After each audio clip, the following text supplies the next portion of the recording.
Seperti mana dikisahkan saat itu Nabi hendak hijrah dari kota Mekah ke Madinah. Sebelumnya Nabi menghampiri rumah Sayyidina Abu Bakar Siddiq radhiyallahu anhu untuk mengabarinya bahwa Sayyidina Abu Bakar lah yang menjadi suhbah, yang menemani Rasul sallallahu alaihi wasallam untuk hijrah ke Madinah. Setelahnya Nabi ke rumah Ali bin Abi Thalib. Lalu Nabi perintahkan Ali bin Abi Thalib, malam ini kamu tidur di tempat tidurku.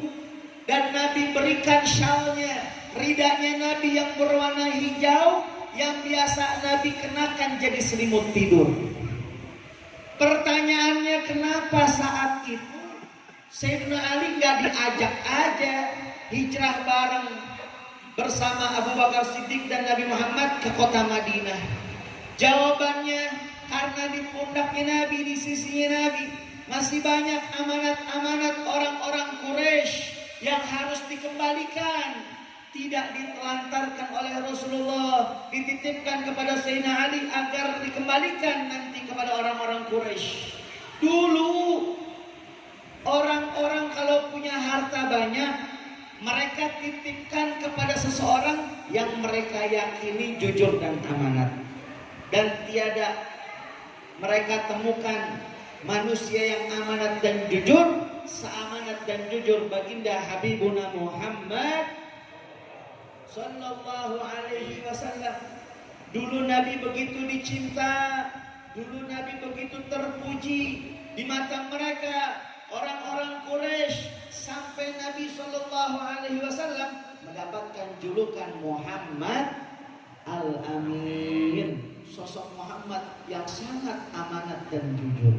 Karena nggak ada lagi mereka lihat orang yang seperti Nabi Muhammad Sallallahu Alaihi Wasallam. Akan tetapi setelah beliau diutus menjadi Nabi dan Rasul, yang tadi Nabi dipuji, Nabi jadi dicaci maki, yang tadi Nabi dicinta, Nabi jadi difitnah oleh orang-orang kafir Quraisy. Akan tetapi biarpun mereka bikin susah Nabi, biarpun mereka jahat sama Nabi, biarpun mereka sering bikin pusing Nabi, bahkan mereka berniat untuk membunuh Rasulullah Sallallahu Alaihi Wasallam, mereka tetap sering banget minta tolong sama Nabi Muhammad. Mereka tetap nitipin hartanya kepada Rasulullah Sallallahu Alaihi Wasallam. Kita lihat bagaimana akhlaknya Rasulullah, baik kepada orang yang sekalipun dia jahat kepadanya. Ini akhlak yang harus kita tanamkan dan ajarkan di dalam diri kita, keluarga kita, anak-anak kita, biar berataan kita semuanya menjadi pecinta-pecinta Nabi Muhammad, dunia akhirat kumpul bersama Nabi Muhammad sallallahu alaihi wasallam. Amin ya rabbal. Rasulullah baik kepada orang yang jahat sekalipun dia tetap baik. Coba kita ini punya hati bagaikan tisu, gampang robek, bagaikan belin, gampang retak, gampang hancur, gampang pecah. Ketemu sama orang-orang yang rada-rada ngeselin. Tahu nggak, ibu-ibu, bapak-bapak, nih ibu-ibu ada di belakang. Ibu-ibu, bu. Sama anak-anak ini juga. Itu orang-orang yang bikin kita kesal, orang-orang yang bikin kita gemes. Tahu kayak apa?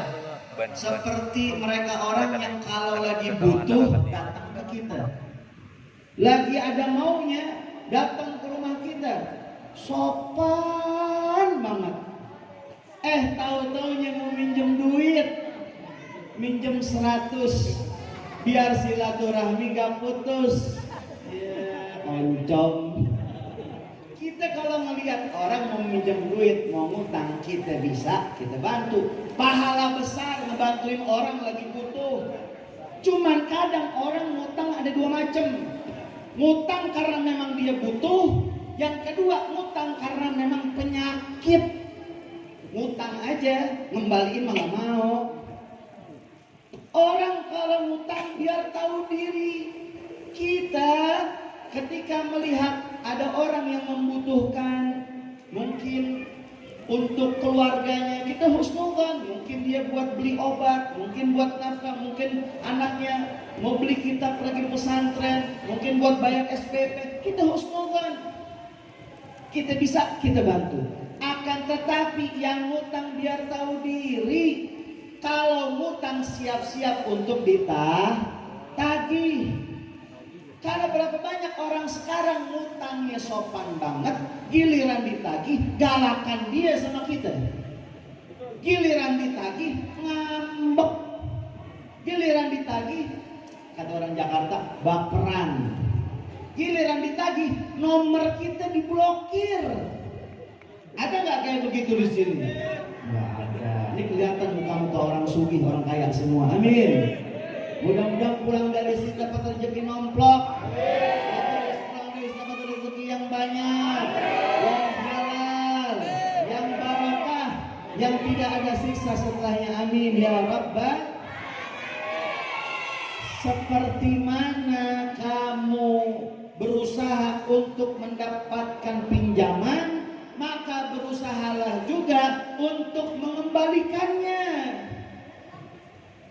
Nabi Muhammad pernah mengabarkan di dalam hadisnya, yaghfiru dzunub asyuhada illa din. Dosa-dosanya para syuhada yang mati di jalan Allah semuanya diampunkan sama Allah Subhanahu wa taala, kecuali kalau dia punya hutang. Ini hadis ngingetin kita bahwasanya hutang tetaplah hutang. Kalau saja orang yang mati di jalan Allah, para mujahid, para syuhada, semua dosa diampunin, kecuali kalau dia punya utang. Tak dulu, utangnya suruh dibayar dulu. Makanya hati-hati. Banyak kadang kita terlena dengan akhir zaman seperti ini. Buka handphone, dikit-dikit iklannya di YouTube, pinjol, pinjam online. Di dalamnya ada riba. Gara-gara riba, suatu yang tidak diberkahi oleh Allah, maka hidup kita tidak diberkahi oleh Allah. Akhirnya urusan ruwet, bikin pusing, ada yang sampai bunuh diri. Alhamdulillah. Kita jaga. Dengan momen maulid seperti ini kita ngingetin bagaimana sosok baginda Nabi Muhammad sallallahu alaihi wa ala alihi wasallam. Nabi Muhammad adalah sosok yang gak pernah nyusahin orang. Yang sering nyusahin orang tuh kita. Yang pernah bohongin orang tuh kita. Yang pernah PHP-in orang tuh kita. Yang suka gosipin, ngomongin, gibahin orang tuh kita. Ibu-ibu biar dengar. Luar biasa. Kadang-kadang kita suka capek-capek kepada urusan yang kadang-kadang tuh urusan nggak ada sangkut pautnya sama kita. Keluarga kita bukan, anak bini kita, suami kita juga bukan, ada duit kita di situ juga bukan, kenal juga enggak, sekampung juga kagak. Repot sama berita-berita hoax, cuman bikin keruh hati kita, cuman bikin kotor lisan kita, cuman nambah-nambahin dosa. Orang kalau suka ngegosip, orang suka ngegibah, ibarat tuh sholatnya udah banyak, zakatnya udah masya Allah kebayar, sedekahnya banyak, sholatnya khusyuk, sering mengerjakan puasa-puasa sunnah, haji lagi daftar, dia suka ngegibah, dia suka ngegosip, kayak lagi ke pom bensin. Apa kata tukang SPBU? Mulai dari nol. Ya Allah, mulai dari nol. Habis pahala kita hancur runtuh gara-gara gibah. Maka momen maulid saat ini mengingatkan kita akan sosok baginda Nabi Muhammad sallallahu alaihi wasallam. Gak pernah nyusahin orang. Kita jangankan sama orang lain, sama keluarga sendiri aja rasanya masih kurang baik. Berapa sering orang baik sama orang lain, jahat sama keluarganya. Berapa banyak orang baik sama orang lain, kurang ajar sama orang tuanya, kurang ajar sama suaminya, berani debat ngangkat suara di depan orang tuanya. Berapa banyak orang di luar udah kayak malaikat, di rumah kayak jin, kayak setan. Di luar udah kayak ada sayap di pundaknya, di rumah bertaring sama bertanduk. Bini salah dikit main tampar-tampar aja, anak salah dikit cubitnya sampai kelewatan berdarah-darah. Semua ada aturan, semua ada aturan. Mukul anak saat ngingetin dia buat sholat aja ada aturannya, nggak boleh bagian muka, nggak boleh. Ingat, istri kita, yang istri suaminya, anak-anak kita, orang tua kita, semuanya mereka adalah bagian dari hamba-hambanya Allah. Semua mereka adalah bagian dari umatnya Rasulullah Sallallahu alaihi wa ala alihi wasallam. Kita jangankan sama orang lain, sama ibu kita sendiri aja, ibu kita seringkali susah gara-gara kita. Ibu kita pernah sedih lantaran perbuatan kita. Bahkan saat kita belum lahir aja, ibu kita udah enak-enak sama kita. Kita belum lahir, ibu kita udah enak-enak sama kita. Mual-mual gara-gara kita berada dalam kandungannya. Perjuangan seorang wanita luar biasa. Kita alhamdulillah Pak, yang laki-laki nggak ngerasain. Tapi kalau mau ngerasain sih boleh juga. Pulang dari sini beli kelapa 2 batok, diikat di perutnya. Nggak usah 9 bulan, 3 hari aja kayak begitu. Ya Allah, ngap rasanya, pegel. Orang kalau lagi hamil tuh, bayangin 9 bulan lamanya, itu perut istri kita udah baik banget menjadi tempat tinggal sementara untuk sang buah hati. Orang kalau lagi hamil, udah 8 bulan ke atas, masuk bulannya udah mau melahirkan, itu jalan kemana-mana ngap. Kan tuh perut nggak bisa ditaruh dulu, kemana-mana dibawa. Udah hamil besar nih, tidur serba salah. Mau tidur telentang ngap, madep ke kanan, madep ke kiri, kayak kegencet. Tahu kegencet? Tengkurap lebih serem lagi. Ya Allah. Belum lagi orang kalau lagi hamil tuh, hamil muda, maunya banyak banget. Kadang udah maunya banyak sambil ngancem-ngancem kita. Lu mau anak lu ileran, ngidamnya aneh-aneh. Orang hamil kadang-kadang ngidamnya tiba-tiba pengen dibeliin kue cucur. Tahu kue cucur? Tiba-tiba pengen dibeliin mangga muda, tiba-tiba pengen makan asam Jawa. Ada orang aneh lagi ngidam tiba-tiba pengen megang pala botak. Tapi kita kadang melihat istri kita kayak begitu, selagi halal kita turutin, sebab dia udah baik banget, ngerelain tuh perut jadi tumpangan tempat tinggal sementara buat buah hati kita. Tapi Nabi Muhammad SAW nggak pernah nyusahin ibunya. Nabi Muhammad saat berada dalam kandungan ibunya bagaimana keadaannya? Hamlan khafifan, la tajidu lahu thiqala, wa la tashku minhu alama. Sayyidah Aminah saat sedang mengandung Rasulullah nggak pernah ngerasain berat, ringan bawaannya, nggak ada keluhannya sama sekali.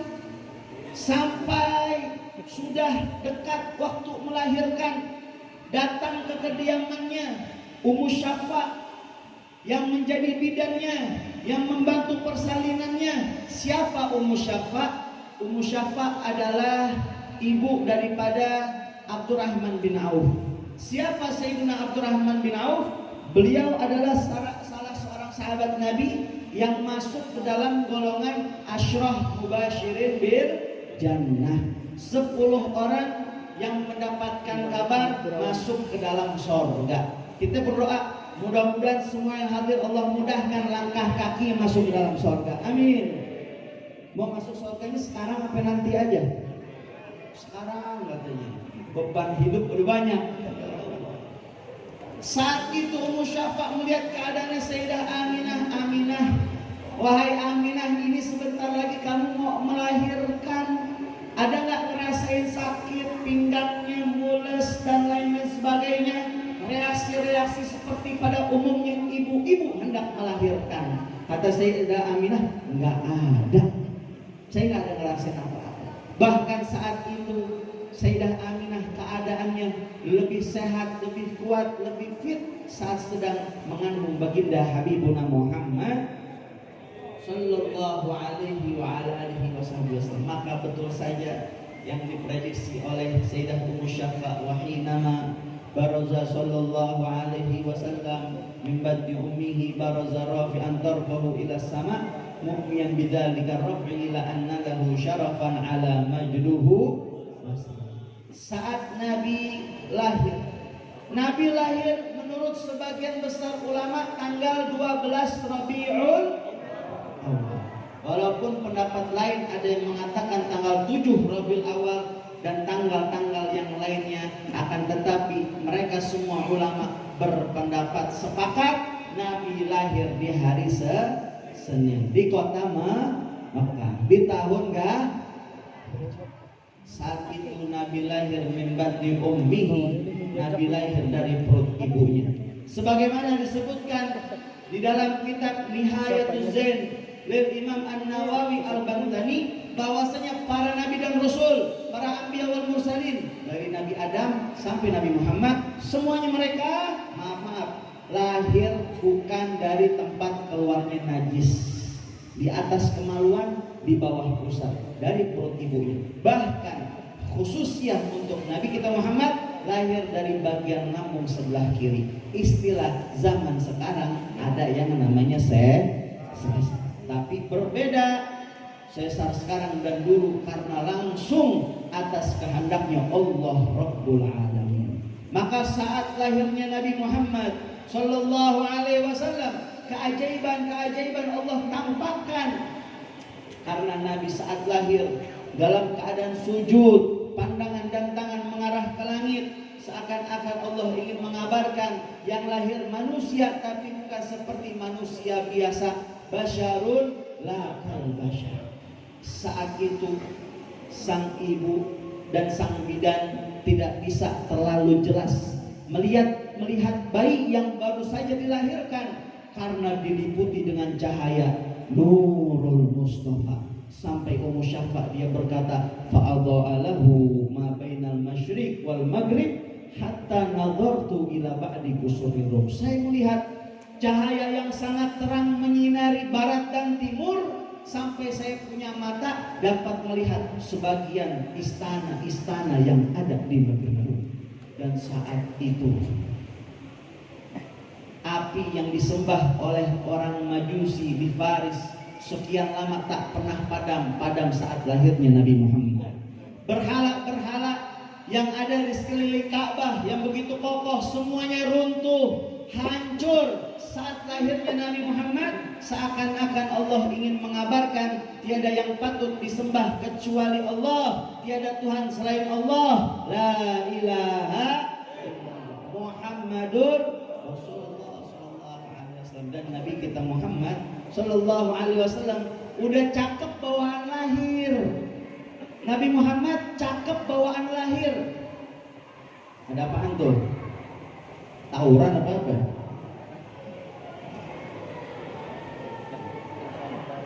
Ada apaan? Nabi Muhammad udah cakep bawaan lahir. Kalau kita cakepnya macam-macam sebabnya. Ada yang udah ganteng, cantik, emang dari sononya. Tapi ada juga orang cakep karena make upnya cakep. Ada yang cakep karena skincare-nya cakep. Ada yang cakep karena pinter dandan. Ada yang cakep karena kamera handphonenya cakep. Ada lagi yang lebih bahaya, cakep karena filter HP-nya cakep. Makanya kalau cari jodoh, jangan mau ketipu yang foto. Di foto luar biasa, putih, mulus, ketemu hitam dekil kumel, hidup lagi. Itu jerawat-jerawat, tai lalat hilang di filter, luar biasa. Kita doain Mudah-mudahan yang jomblo-jomblo yang belum nikah biar dapat jodoh. Banyak yang bentabok ini karena belum nikah ini. Masya Allah, mudah-mudahan biar dapat jodoh yang soleh.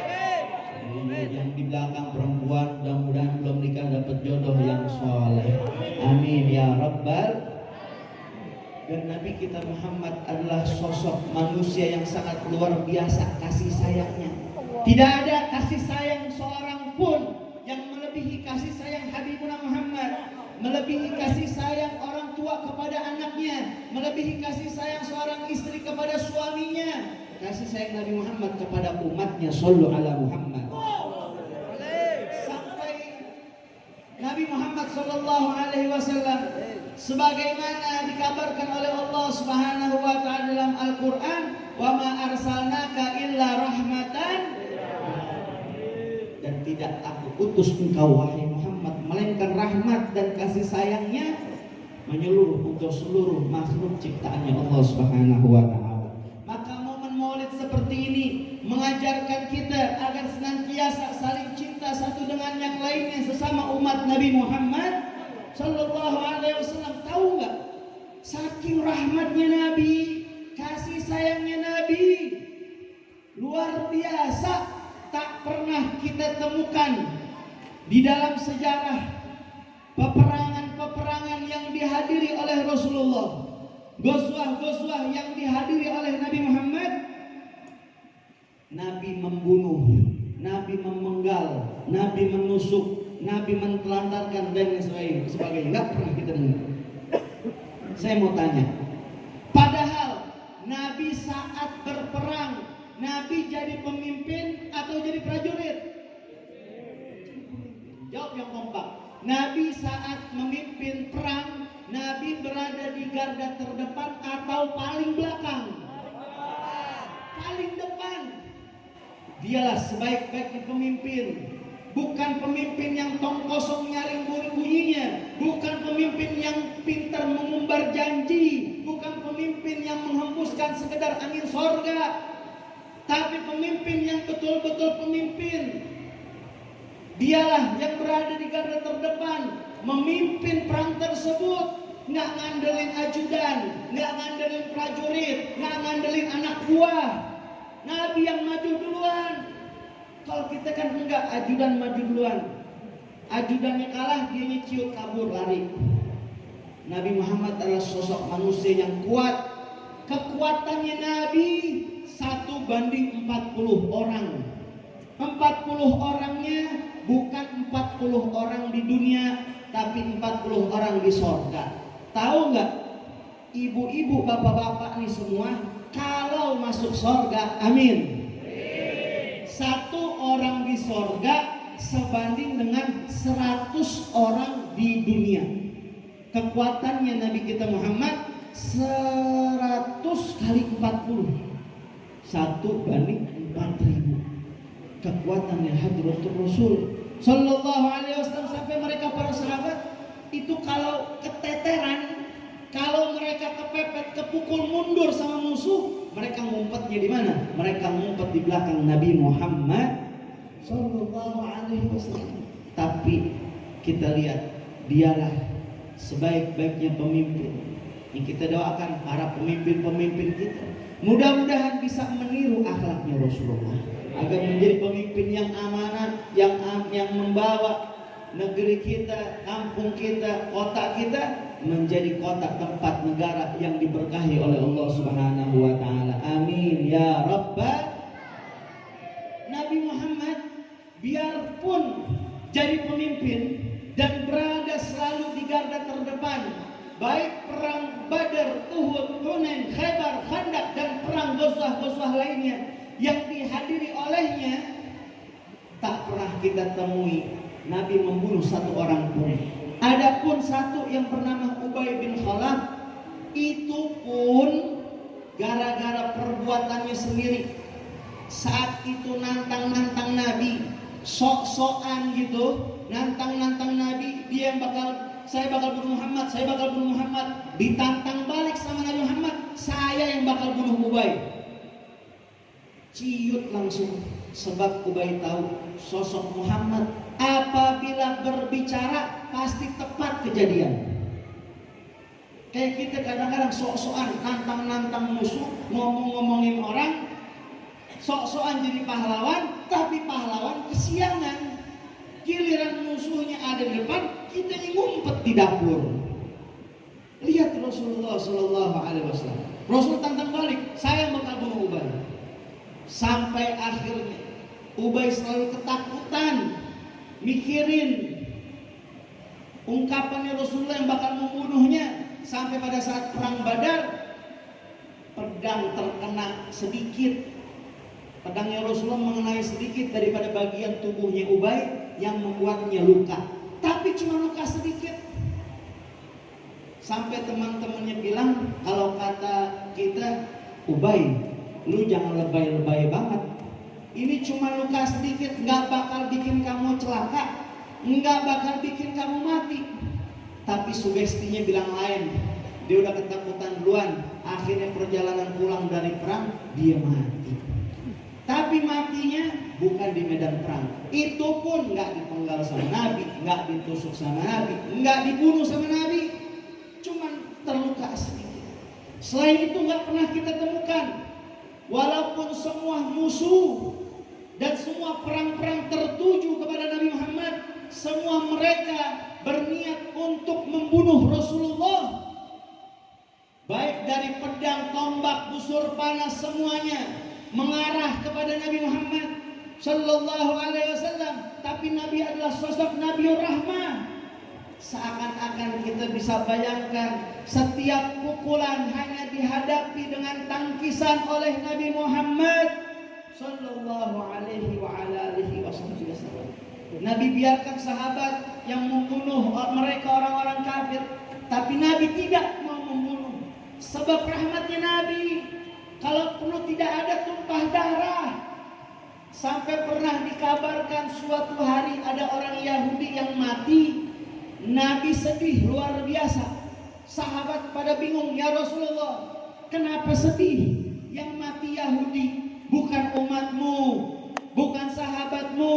Ketahuilah wahai para sahabatku, aku sedih karena telah terlewat dariku satu nyawa yang tak berhasil aku selamatkan. Sallallahu alaihi Muhammad.